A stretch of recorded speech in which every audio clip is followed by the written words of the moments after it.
Greetings, Bellevue Learning Community. As we close out this historic year, I would like to extend my gratitude to all of you. None of us could have predicted the course our year would take. We launched our year optimistically, invested in the success of each and every one of our students. In February, the Bellevue community once again voiced its belief in our mission.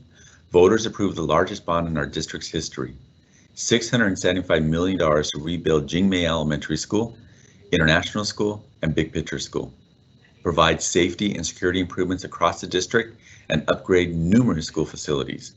Thank you for your confidence in what our educators and staff do day in and day out, provide a world-class education to each and every student. By March, however, we were forced to close our school buildings due to the COVID-19 pandemic, but we did not close our schools. We quickly implemented viable remote learning opportunities for all of our students. Even though we were remotely navigating uncharted waters, we stayed together as a viable and effective learning community, and all of you rose to the occasion, joining partnership with our educators, in turn, becoming educators yourselves. You learned to navigate the virtual world of remote learning and kept your students motivated to stay connected and to continue their learning. We know that remote learning is no substitute for in-person learning, but 91% of our students remained engaged in learning throughout our closure. One of the more challenging areas was serving our students receiving special education services. Lessons and activities were tailored to each individual student, and many involved sensory objects and other activities done one-on-one. Without the partnership of parents, learning would not have happened. I thank you for helping your student thrive in these challenging times.